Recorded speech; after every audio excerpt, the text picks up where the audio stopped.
We're back with a live look here, live outside the Orion spacecraft. The signal has been restored. Now, it is a warning, a little bit glitchy, but it's good news that it's been restored. You may see you may see some blue on your screen. That's just because, as I say, it's spotty. But these right now, what you're looking at, are live images from space.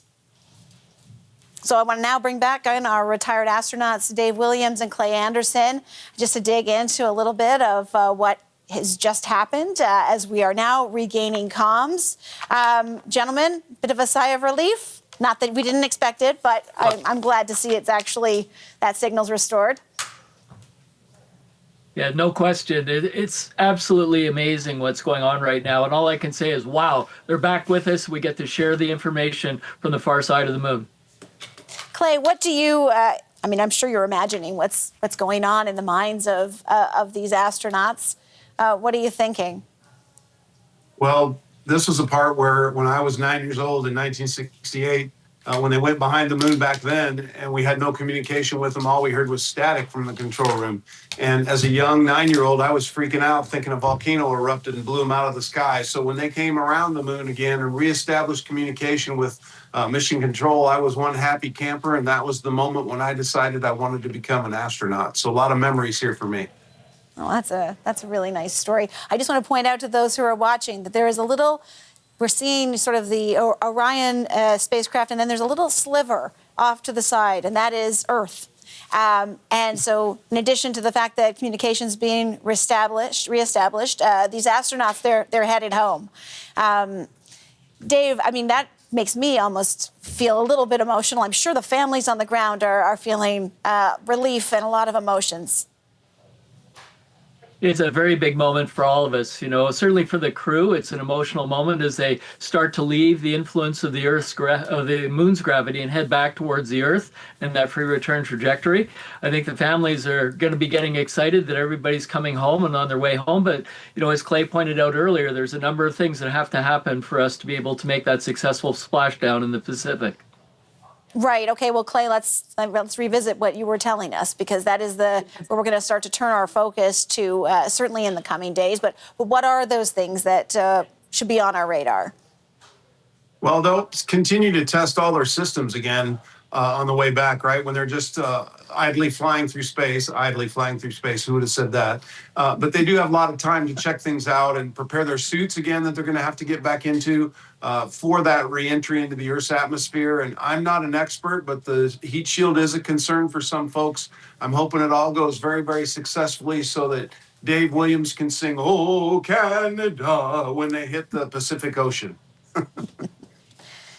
I think we actually have a clip. I know that I'm just hearing from the control room that the astronauts have made contact. If you gentlemen stay with me here, I just want to play this, some of the first words we're hearing now since they've come on the other side of the moon. Let's take a listen.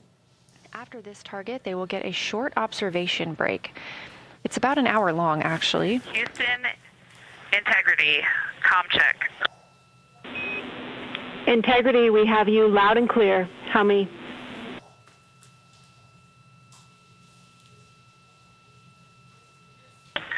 Houston, we have you the same, and it is so great to hear from Earth again.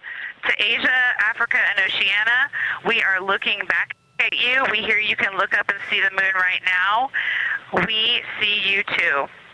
When we burned this burn towards the moon, I said that we do not leave Earth, but we choose it. And that is true. We will explore, we will build ships, we will visit again. We will construct science outposts, we will drive rovers, we will do radio astronomy, we will found companies, we will bolster industry, we will inspire. But ultimately, we will always choose Earth. We will always choose each other. Integrity from Earth, our single system, fragile and interconnected. We copy. Those of us that can are looking back.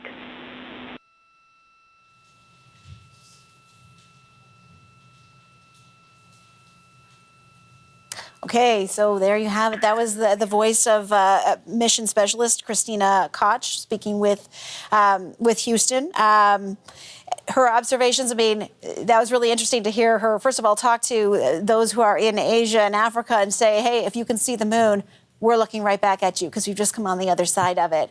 And then, of course, inspirational words, which at this point I'm no longer surprised to hear them from the astronauts talking about all of their thoughts as they come to the other side and what might be now possible for humankind. Dave, what did you think listening to Christina Koch? That was absolutely spectacular. She captured it really, really well. Being able to see the pale blue dot of our beautiful planet, this global village that we all live on from such a distance, and realize the magnitude and the importance of this mission for future space exploration. She did a fantastic job.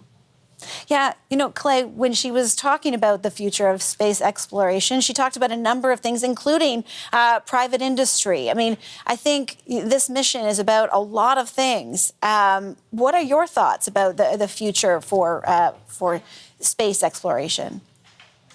Well, I think it's important that we realize that the next space station will be a lunar outpost on the moon where we will send regular crews back and forth to learn how to live and work in space. And I hope that that will lend itself to the creation of some businesses that will exist to market, I guess is the best word, what we can do on the lunar surface. And then that will become our stepping stone, our pushing point to head on to Mars and do the same thing there. So lots of stuff to happen in the next 10 years. I'm glad I'm around to see it.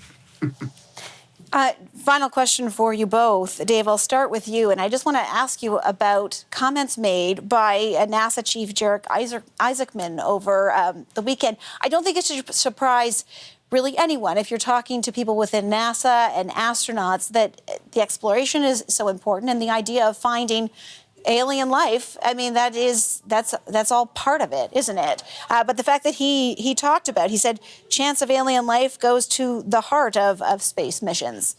What are your thoughts about that? Well, there's no question, you know, future missions to Mars are exactly about the search for life. And I think one of the attributes of being a major spacefaring nation is to develop an economy that's based on innovation, developing the new technologies that we need to be able to go back to the moon and ultimately onto Mars. So from a Canadian perspective, this is such a unique opportunity for us as a spacefaring nation to be partnered with our friends in the United States going forward and doing these missions. It's absolutely incredible. Clay, final thoughts to you on, you know, what might be discovered as space is explored? I think we're open to anything. You know, I was asked if I ever talked to any extraterrestrials while I was in space, and I said my line was always open, but they never called. So maybe down the road here we can deal with the ability to learn more and explore more. And I've always said that it's not necessarily the destination you choose, it's the technology you develop along the way.